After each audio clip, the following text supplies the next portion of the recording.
Genghis Khan, an emperor who etched one of the largest land empires in human history, was as much feared as he was admired. His military strategies were brutal, precise, and absolutely merciless. Here we explore the tales of his ruthlessness, beginning with the chilling event at Nishapur. Number 1. The destruction of Nishapur. In 1221, the Mongolian forces under Genghis Khan's command set their sights on Nishapur. This was a prosperous city situated in what is now northeastern Iran. Tragically, Nishapur found itself at the mercy of the relentless Khan after its governor, Inalchuq, treacherously killed Genghis's son-in-law. This treachery fueled the Khan's fury, setting the stage for a devastating retaliation. When the Mongolian forces arrived, any resistance from Nishapur's citizens was met with a brutality that would hallmark Genghis Khan's campaigns. In his rage, he decreed that no individual be spared. The streets of the once vibrant city were awash in blood as the Mongols cut down everyone in their path. Men, women, and children became casualties of the Mongols' retribution. Their lives were snuffed out as quickly as they were confronted. Astoundingly, it's said that the Mongols massacred about 1.7 million individuals in a single day. Nishapur, previously a hive of activity, was silenced and transformed into a grim graveyard. Yet, Genghis Khan's vengeance wasn't satiated. He mandated the killing of even the city's cats and dogs, ensuring the absolute eradication of life. This relentless carnage persisted for several days, until all that was left of the bustling city were the haunting echoes of its former vibrancy. The once teeming streets now bore only the lifeless, and the atmosphere was heavy with the smell of death. Subsequently, Genghis Khan instructed the assembly of a pyramid, constructed using the heads of the deceased, to memorialize his triumph. This structure stood as a grotesque testament, a tribute to his brutal legacy, and a stark warning of the doom awaiting any who defied the formidable Khan. Nishapur, once a hub of civilization and culture, was decimated, becoming a haunting testament to Genghis Khan's unforgiving rage. Number 2. Decimation of the Khwarezm Empire. The Khwarezm Empire, spanning vast regions of Central Asia, came under the scrutiny of Genghis Khan in the early 13th century. This confrontation would become one of the most harrowing chapters in his series of conquests, reducing a thriving civilization to rubble. The campaign's trigger was the grave error of the Khwarezm Shah Muhammad II. Seeking to forge a diplomatic and trade alliance, Genghis Khan dispatched a 500-man Mongol caravan to the Shah. However, Muhammad II, dubious of this overture, accused the Mongols of spying and decreed the annihilation of the entire contingent.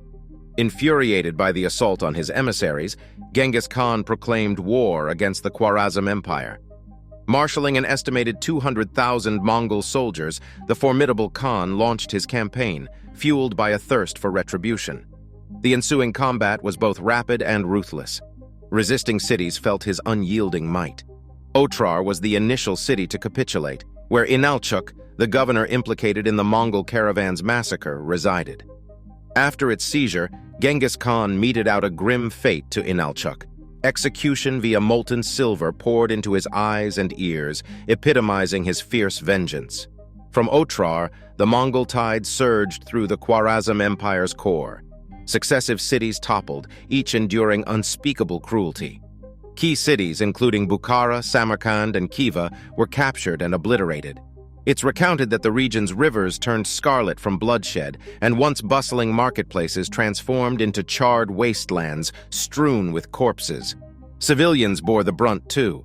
Scores of innocent souls perished mercilessly, their abodes destroyed and valuables plundered. In Bukhara, legend has it that Genghis Khan mandated the extermination of all living beings, even animals. The city was left in ruins with few edifices like the towering Kalyan minaret, enduring as silent witnesses to bygone splendor. But the onslaught surpassed mere physical devastation. Genghis Khan aspired to obliterate Khwarezm's cultural essence. Libraries ignited, invaluable texts consumed by flames. Intellectuals, the knowledge bearers, faced early deaths, resulting in an intellectual vacuum. Number 3. The sacking of Urgench. Subsequent to his rampage through the Khwarezm Empire, Genghis Khan's gaze settled on its crown jewel, Urgench. celebrated for its affluence, artistry, and architectural magnificence. The fate that enveloped this illustrious city was catastrophic, emblematic of the direst periods in the annals of Genghis Khan's dominations. The siege of Urgench was unparalleled. Commanding a vast legion, Genghis Khan assaulted from various fronts, leveraging adept siege tactics. Urgench's tenacious denizens resisted valiantly, their combativeness stoked by sheer desperation. Yet the relentless Mongol contingent gave no quarter. After protracted warfare, Urgench's bastions crumbled. The aftermath was a brutal saga of unbridled slaughter. Genghis Khan's decree resonated with chilling clarity. Every soul in Urgench was doomed. His troops stormed the city, dispatching males, females, and offspring indiscriminately. Disturbingly, Mongol warriors are said to have competed in displaying the decapitated heads of their prey. Monuments of skulls dotted the city, a grim homage to the Khan's triumph. Such was the massacre's magnitude that city canals were reportedly obstructed by cadavers. Beyond its citizenry's annihilation, Urgench was methodically devastated. Exquisite palaces, majestic mosques, and wisdom-filled libraries crumbled. Invaluable artworks, holy scriptures, and architectural gems vanished under the Mongol siege. Urgench's destruction was so comprehensive that it never resurrected its prior majesty. Its socio-economic impact dwindled over the years. Genghis Khan's forces also annihilated the surrounding intricate irrigation network. Once fertile terrains turned desolate, vital canals obstructed, and lands salted to stymie future cultivation. This not only catalyzed immediate famine, but also precipitated the enduring agricultural downturn of the locale. Number 4. Brutality against the Jin dynasty. Genghis Khan's conquests extended beyond Central Asia, reaching towards the east, specifically targeting the Jin dynasty in China. This campaign stands out not only for its vast military operations, but also for the extreme brutality that was a hallmark of the Mongol leader. The Jin dynasty, which held sway over northern China, initially dismissed the Mongols as mere barbarians. However, they soon faced Genghis Khan's fury, an adversary unlike any they had previously encountered. The onslaught began in 1211, with the Mongols initiating a relentless series of attacks on the Jin Empire. Each city they overtook witnessed unspeakable cruelty. Massacres were commonplace, with survivors often enslaved. Architectural marvels were demolished, agricultural fields desecrated, and ancient walls uprooted, leaving a trail of unparalleled devastation. Among the most savage episodes was the 1215 siege of Zhongdu, the Jin dynasty's capital. For an entire year, the city withstood incessant assaults and dwindling resources. When Zhongdu finally succumbed, Genghis Khan's retribution was unrelenting.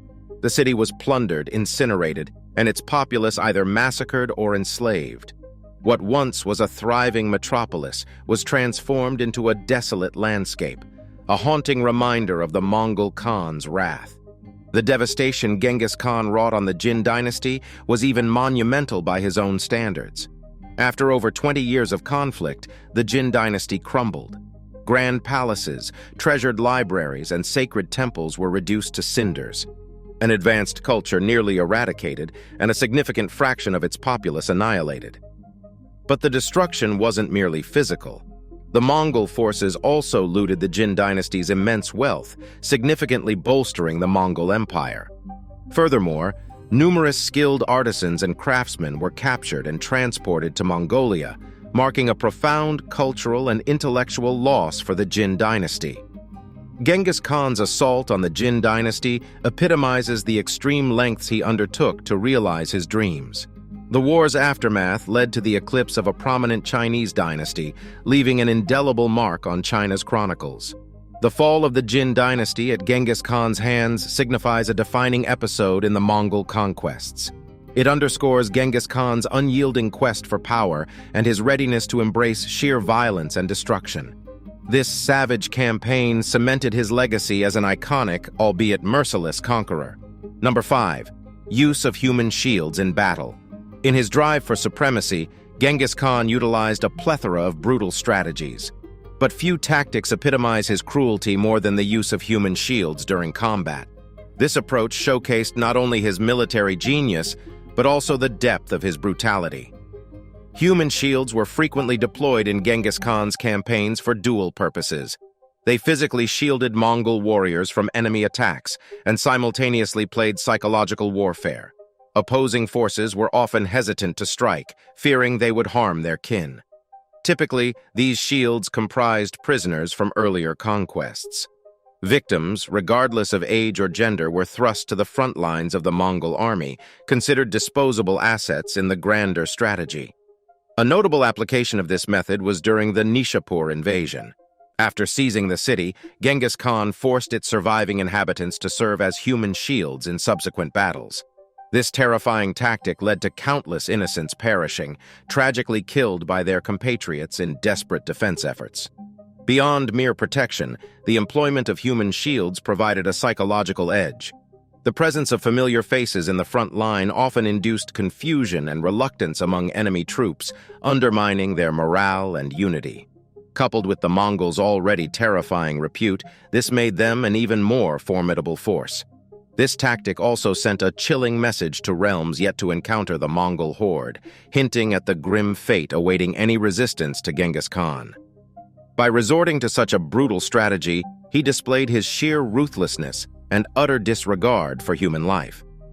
The use of human shields stands as a testament to the extremes Genghis Khan embraced in his conquests. It not only reflects his strategic prowess, but also emphasizes the heartlessness of his military operations. The agonies suffered by these shields are an enduring aspect of Genghis Khan's narrative, further solidifying his status as one of history's most daunting and merciless conquerors. Number 6. The genocide of the Kirid tribe. Genghis Khan's brutal military campaigns were not solely directed towards vast empires and affluent cities. Even relatively smaller entities, such as the Kirid tribe, were not exempt from his relentless onslaught. The Kirid tribe was among the numerous Mongol tribes that resided on the steppes of Mongolia. Their annihilation by Genghis Khan stands as one of the initial instances of his unyielding tactics. Once, the Kirid and the Mongols were allies, united against their common enemy, the Tatar tribe. However, the alliance soured when Togrul, the chieftain of the Kirid tribe, grew wary of the burgeoning influence of Genghis Khan and turned against him. This perceived treachery triggered Genghis Khan's fury, culminating in a ferocious conflict. In 1203, Genghis Khan, leading his forces, clashed with the Kirid tribe. Renowned for their unparalleled horseback archery and swift mobility, the Mongol warriors easily defeated the Kirid. The aftermath wasn't merely a victory, it was nearly the total eradication of the Kirid tribe. Men faced indiscriminate slaughter. Survivors from the battlefield met their end through subsequent executions. Women and children weren't spared. They became slaves, their existences commodified. Genghis Khan aimed to annihilate the Kirid tribe completely, erasing their trace from history. But the savagery extended beyond mere physical violence. The Kirid's cultural heritage, traditions, customs, and folklore was either discarded or assimilated into Mongol culture, signifying a cultural genocide. The obliteration of the Kirid tribe also bore a political message, warning other Mongolian tribes of their potential fate should they challenge Genghis Khan. This brutal conquest reinforced Genghis Khan's dominance and set the stage for his eventual unification of the Mongolian tribes. The decimation of the Kirid tribe illustrates Genghis Khan's merciless disposition towards adversaries, regardless of prior allegiances. It serves as a haunting testament to his relentless ambition and the extremes he embraced in his pursuit of dominion. Number 7. Biological warfare, the siege of Kaffa. One of the most unsettling facets of Genghis Khan's warfare methods was his proto-use of biological weaponry, especially evident during the siege of Kaffa, a thriving Genoese trade port in Crimea. While this event transpired under the reign of Genghis Khan's successors, its grim nature is reminiscent of the strategies from Genghis Khan's epic. In 1346, the Mongol army besieged Kaffa. The city's fortifications initially thwarted the Mongol advancements. But as the siege persisted, the Mongols confronted an unexpected foe, the bubonic plague. The fatal ailment ravaged the Mongol troops, claiming many lives, yet in a macabre twist, they weaponized their affliction. The cadavers of infected warriors were catapulted over the city ramparts, unleashing the plague upon Kaffa. This gruesome tactic shifted the siege's momentum. Inside Kaffa, the disease propagated swiftly, inciting widespread panic and mortality. Kaffa's inhabitants, gripped by dread, fled their home, inadvertently disseminating the plague throughout Europe. This exodus sparked the Black Death, a catastrophic pandemic that reshaped European history. Though the siege of Kaffa was orchestrated by Genghis Khan's descendants, the Mongol Empire's heartless deployment of biological warfare mirrors the fierce strategies synonymous with Genghis Khan's conquest era. This grim episode underscores the Mongol Empire's audacious lengths for victory, even if it entailed a pandemic's proliferation. The Siege of Kaffa remains an ominous precedent in early biological warfare, an event with vast repercussions for Europe. It accentuates the Mongols' strategic ingenuity and the staggering human toll of their invasions, further solidifying the narrative of Genghis Khan and his lineage as formidable, pitiless conquerors with a lasting global imprint. Number 8. The Scourge of Herat. Herat, once the radiant jewel of the Khwarezm Empire, stands as a somber witness to one of Genghis Khan's most terrifying conquests. The devastation of Herat offers a chilling insight into Khan's relentless methods and the extremes he would traverse to quash resistance. In 1221, the armies of Genghis Khan approached Herat, renowned for its rich history and lively culture. However, Shams al-Din Kart, the city's governor, chose resistance over capitulation. This brave stand doomed the city to one of the most savage sieges in the annals of Mongol warfare. For half a year, Herat's resolve held against the invaders, its inhabitants fueled by the faint glimmer of hope. But when its defenses inevitably buckled, Khan's vengeance was both swift and barbaric. A massacre of staggering proportions followed, horrifying even for the typically brutal Mongols. Civilians, men, women, and children alike, were butchered, their corpses littering the avenues of the once vibrant metropolis. It's rumored that each Mongol soldier received a quota of civilians to execute, pushing the death toll into the hundreds of thousands. Such was the ferocity that period accounts depicted rivers tinted with the crimson of blood. The savagery didn't conclude with the massacre. The city itself faced incineration. Grand palaces, thriving marketplaces, and magnificent mosques all succumbed to flames. Herat, once a bustling center, was reduced to a silent, smoky ruin. The harrowing fate of Herat underscores Genghis Khan's sheer ruthlessness. The scale of this slaughter, coupled with the obliteration of a historically significant city, exemplifies the lengths to which the Mongol leader would go to instill terror in adversaries and exert dominion over his expansive realm. Number 9. Execution methods, the breaking wheel and molten silver. Genghis Khan's era is marked not merely by unyielding military expeditions, but also by his grim execution techniques. Deployed as instruments of dread and revenge, these methods ensured that challenges to his authority were rare and perilous. Two of the most horrifying among these techniques were the breaking wheel and the employment of molten silver. The breaking wheel, sometimes referred to as the Catherine wheel, was a public execution tool. The condemned would be bound to a large wooden wheel, and their limbs would be methodically shattered using hammers or iron bars. Elevated on a pole, the victim endured a slow, agonizing demise, often succumbing to shock or dehydration. This grisly display served as a vivid warning of the dire repercussions of challenging Khan's sovereignty. Equally nightmarish was the execution method of pouring searing molten silver into the eyes and ears of selected victims, reserved for those who deeply angered Khan. A notable recipient of this dreadful punishment was Inalchuk, the governor of Otrar, held culpable for the deaths of Khan's traitors. His vicious execution epitomized Genghis Khan's unyielding and immediate retribution. These execution methods had dual implications. They were both a deterrent, sowing fear among potential dissenters, and a means of exacting revenge against Khan's adversaries. The breaking wheel and the molten silver method illuminate the extreme brutality synonymous with Genghis Khan. They highlight his unparalleled cruelty and his readiness to employ macabre techniques to sustain his reign. These methods encapsulate the pervasive dread of his era and are grim footnotes in the chronicles of one of history's most daunting rulers. Number 10. Forced migration and slavery. In the wake of Genghis Khan's conquests, The chilling specters of forced migration and slavery loomed large. These sinister practices achieved dual objectives: depopulating conquered regions to curtail resistance and funneling labor and military might into the Mongol Empire's coffers. On an unprecedented scale, the Mongols orchestrated forced migrations. Entire communities from subjugated territories found themselves uprooted, with men, women, and children torn from their homes and compelled to traverse vast distances. These relocated populations often found themselves in regions where their particular skills would augment the empire or solidify Mongol dominion.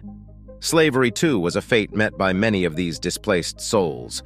Their roles spanned a spectrum, from household servants to combatants. Craftsmen and artisans, with their invaluable expertise, were harnessed to embellish the Mongol Empire's opulence. In a particularly harrowing practice, children, predominantly boys, were wrenched from their families, groomed to be cogs in the Mongol military juggernaut. The harrowing net of enslavement wasn't cast solely over civilians. Vanquished enemy combatants often found themselves shackled, relegated to backbreaking labor, or thrust into the front line of ensuing battles. Such strategies not only endowed the Mongols with abundant labor and military assets, but also erected a palpable monument to Mongol supremacy over the vanquished. The reverberations of these tactics were profound. Civilizations were displaced and fragmented, yielding pronounced cultural and demographic reconfigurations. The sheer magnitude and savagery of these migrations, compounded with pervasive enslavement, intensified the dread surrounding the Mongol invasions. Genghis Khan's legacy of forced migration and slavery stands as a dark facet of his reign, often eclipsed by other narratives. It accentuates the pitiless nature of the Mongol onslaughts and the ubiquitous anguish foisted upon the subjugated. Beyond merely catering to the Mongols' strategic and fiscal agendas, these deeds served as stark exhibitions of their might and mastery, echoing their inexorable quest for supremacy.